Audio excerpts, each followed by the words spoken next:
I think that's the biggest thing is who are you aligning yourself with?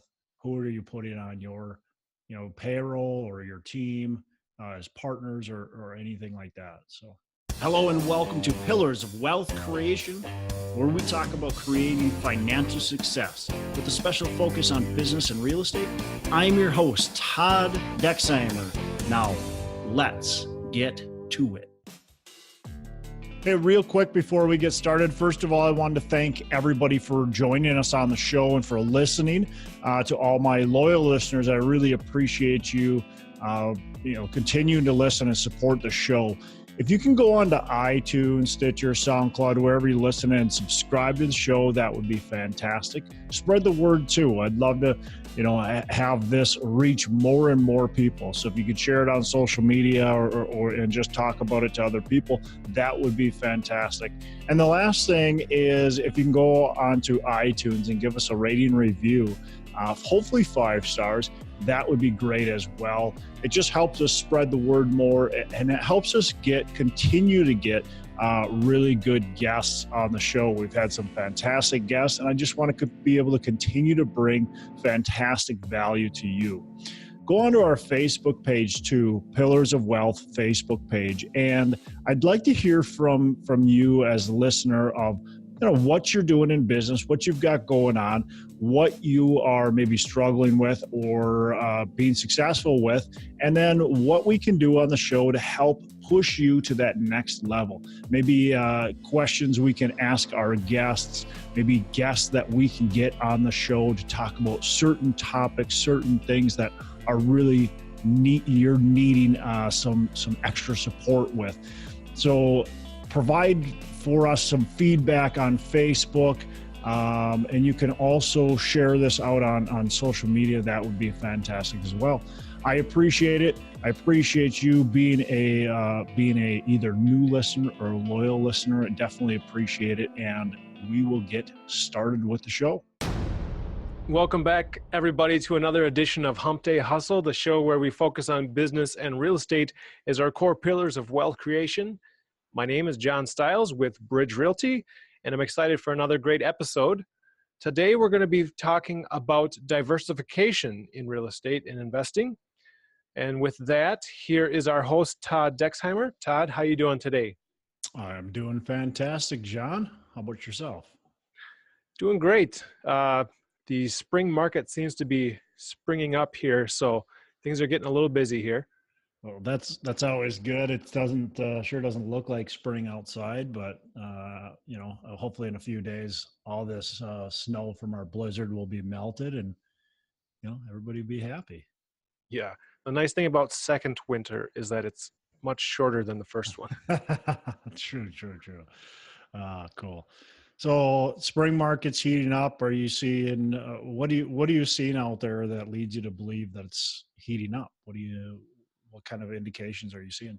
Well, I just had 3 listings that go live in the last couple of weeks, and 2 of the 3 sold already with multiple offers on both of them. So it was quite intense trying to handle, inquiries from all these different agents about these separate properties, and so that's just my own little anecdotal evidence there. It's pretty funny because I used to flip a lot of properties. I used to pay a lot of attention to the market, the single family and small multifamily market in the Twin Cities. And I haven't really paid attention. I don't have, I don't look at the MLS very often at all. And I got sent this property by actually my painter, sent me over a property, and he asked me if I'd be interested in investing in it. And I'm like, oh, I'll take a look at it. So I went and took a look at it, and property needs $200K easily worth of renovation, but it's in a fantastic area. So I thought, oh, I'll put an offer on this. So I go to look at it. It was listed on the MLS in early part of February. I think it was like February 2nd. And of course we are, I think the day I looked at it was like April 8th or 9th. And it just got into multiple offers. Spring Hmm. market, like you said, spring is Yep. sprung. So spring market, it gets into multiple offers. I did put an offer, and I'm not expecting to get it, uh, but I thought, oh, it'd be fun to do one flip at a time. So that's kind of something I might start doing. I used to do a lot of flips, a lot of flips, and I don't want to go back to doing that for sure. But I thought, if I can get one flip and do one flip kind of at a time, maybe do one or two a year, that may be something I'd want to try again and see if I can see if I want to do that. Of course, I don't want to make it a full-time job again, but one here and there, it's nice because you get a little chunk of money, and that's some seed money towards some more investments. Yep. Yep. We are still waiting for kind of the flood of listings to come on, hopefully. As of, let's see, as of the February numbers, which it's always painful to look at these numbers because they're always in arrears, but Yeah. we were at 8,749 new listings in the 16 county Twin Cities region, which is down from that time year to date last year, which was so. But yeah, March, April, May, these months kind of really show how the rest of the year is going to go, I think. Yeah, well, it'll be interesting to see what happens. A lot of people have predicted our housing market is going to crash or going to have a downturn or whatever. But I don't know. I don't see that happening. I mean, we have very low inventory. We've got low interest rates. So why is that going to happen? Right. Yep. So yeah, well, enough about the market. What else is going on in your world here? Well, I mean, not a ton, right? I've got still working on closing the 220 unit property. Excited to get that. Projected closing date for that? Yeah, we're looking at May 10th. I think we have until May 14th to be able to close, but we'd like to close as early as possible. So we're aiming for May 10th on a closing date. And would just be excited to get going. Even if we can close earlier, that'd be better because honestly, the best time to close on a property, in my opinion, is actually in the winter because that gives you a lot of opportunity to start your value add, and then be perfect timing for the spring market. So if we get in May, we can get some of these units renovated fairly quickly, and maybe even have some units ready starting to be able to get looked at in June for a July rental. That would be fantastic. So just excited to get going on that.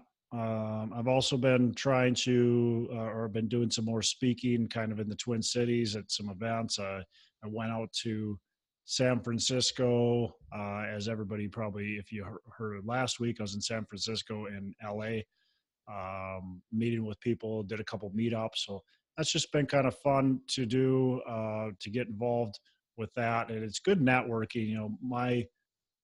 The nice thing about speaking at an event, if you have the credibility to be able to speak at an event,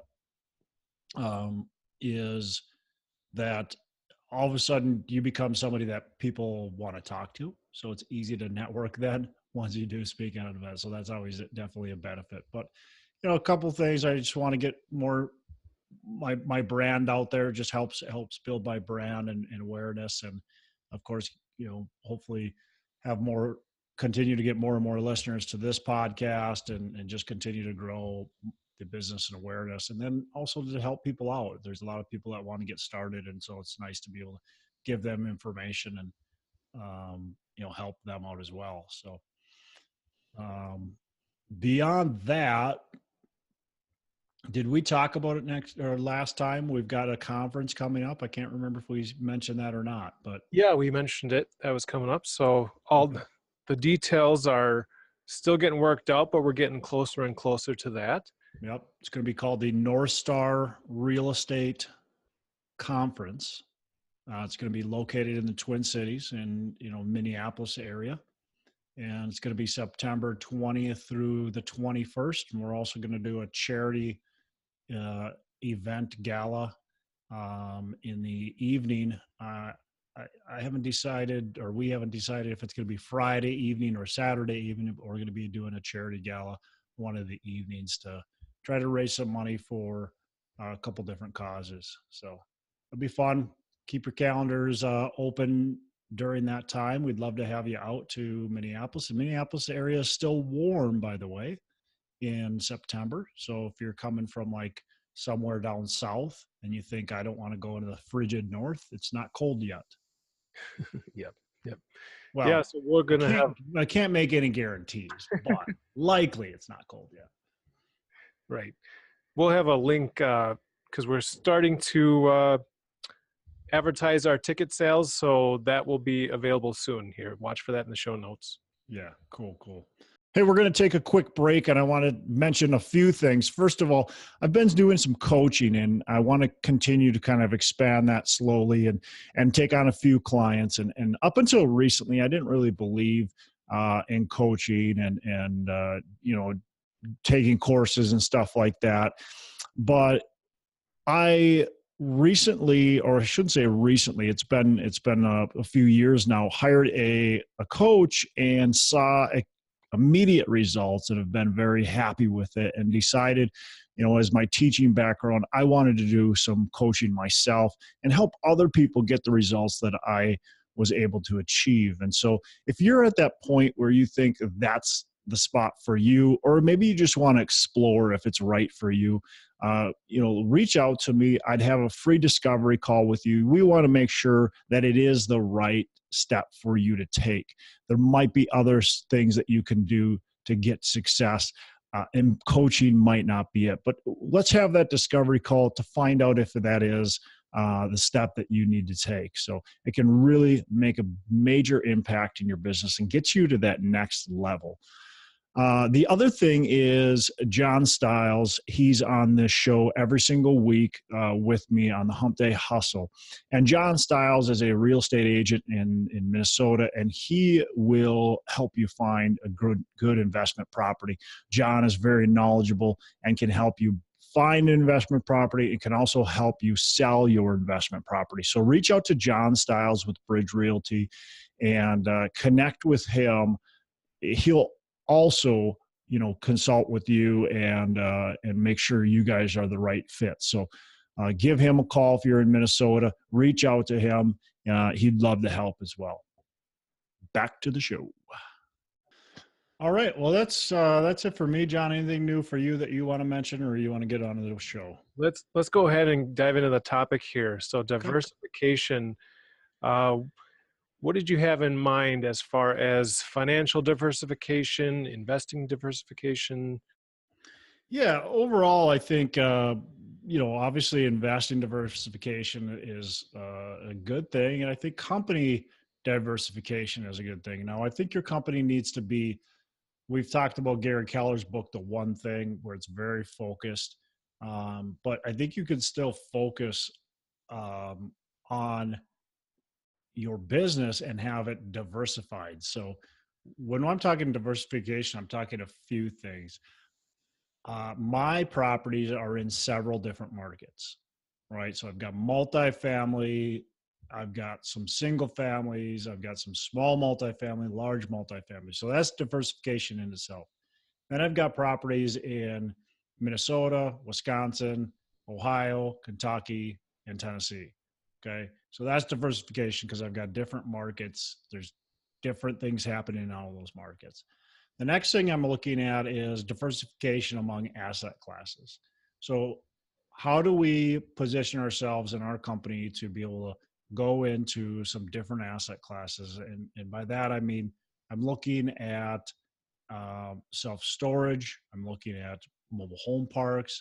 I'm looking at potentially some light industrial and getting into those opportunities and what's the best strategy. So as you grow in your business and expand, doesn't matter what your business is, you've got to look at ways to diversify your business, but yet not get the shiny object syndrome, not get totally distracted by starting totally new things that are unrelated. So these businesses, if you really boil them down, they're all the same, right? It's a product of your cash flow, your net operating income. We've got our expenses, and very similar expenses in most cases, and we've got our income, and very similar income. Most of it's rental income, and there's some, outside income like laundry machines or different other contracts, but very similar. We've got leases on all cases. Um, maybe different types of leases, but and then we've got, it's real estate. So they're all pretty similar. They've all got slightly different aspects to them, but in my opinion, you're still able to focus on the one thing if you can diversify within different asset classes and within different markets. Yeah, that sounds good. I mean, the danger I think with diversification is that you dilute your efforts and your time. And as the one thing talks about, you're involved in so many things that you're not really excelling or doing great at any one thing. So that's kind of the danger. But if you can get your business to a place where the different roles are maybe delegated, and you're excelling in that one thing, then that really gives you a kind of a springboard to add on different pieces that are outside of that one thing. Yeah, absolutely. I mean, that's a very good point, John. You got to be careful that you're not spreading yourself too thin and that you're not losing focus. So for me, multifamily is the focus of my company, and it's going to continue to be the focus of my company. Trying to build a company that has a large multifamily, large amount of multifamily holdings.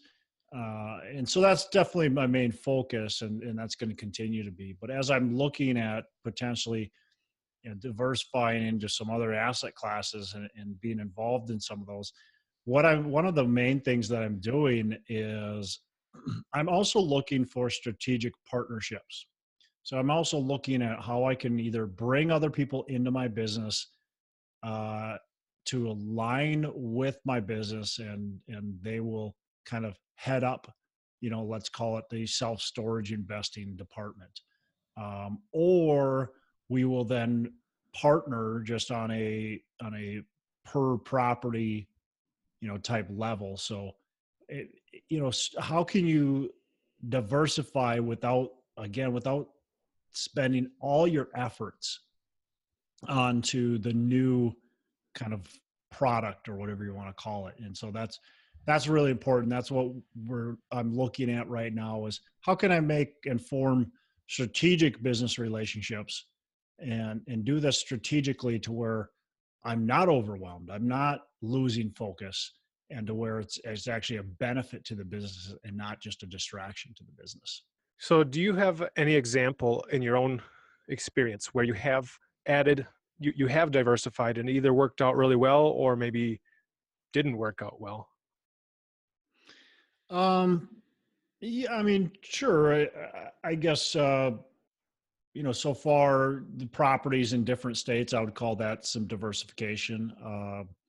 The biggest concern there is you've got to do your research and due diligence. I would say, I can say both. It's worked out really well, and some is to be determined, and others have. I don't know that nothing has really gone terribly wrong, but some of them have not gone as well as planned. And the reason for that is because I probably didn't spend enough time in the due diligence phase of researching the market, the sub market within the market. And so I did buy a few properties that maybe weren't quite what I thought they were going to be, or in the areas that I thought they were going to be.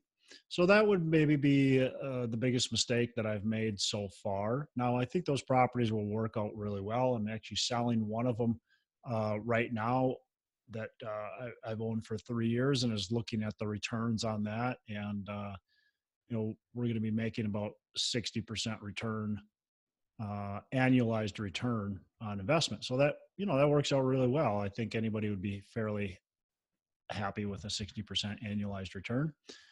But as far as like, did everything go perfectly? No. I mean, we struggled with some cash. We had some cash flow issues, struggled with some different aspects of management.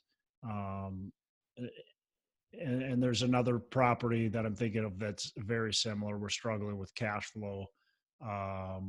We've had some management issues. So things do happen when you do diversify. I've learned now that it's really, really important to do your complete due diligence, make sure you truly understand exactly what you're getting into, and then make sure you form teams, the right teams, and put them in place. And that's something that last element that I've been, very careful about, making sure I have the right people in place now to make sure the properties or the asset is, in a good position from the start. So I think that's the biggest thing, is who are you aligning yourself with? Who are you putting on your, payroll or your team as partners, or anything like that. So Yeah, in past episodes, we've gone into depth about, exploring and researching other markets, and then also putting together your teams. And that's just really been helpful to have your experiences in that and to enlighten those discussions. But so yeah, as people are looking for ways to diversify, those are definitely different things to keep in mind. And it's a lot about spending time in research, making sure you know what you're getting into and that you're making wise decisions based on that, what you find. yeah, look, for me, like I said, as I'm looking, there's a few asset classes I'm really looking into, and there's a few markets I'm really looking into as well. And for me, as I'm doing that, it's about learning those markets, learning the asset classes, but also meeting the right people that are involved in those markets and in those asset classes, so that I can set myself up for success in those. I would rather partner with somebody that really understands and knows certain aspects of the business better than I do, and me bring my skills and expertise and make it a really good, positive um, investment overall, versus getting the whole thing and then maybe struggling with some things that I maybe would miss along the way by not having that same partner. So again, like I said, I'm looking for strategic relationships and partnerships that can really lead me into that right direction, and set my company up for, success down the road. It's all about long term, continuing to grow the company, continuing to be profitable now and into the future. And having those key people on your team, I think, is really essential for being successful at diversifying without diluting your efforts. Because if you bring in that person who is really passionate about that other area, let's continue to talk, for example, about self-storage.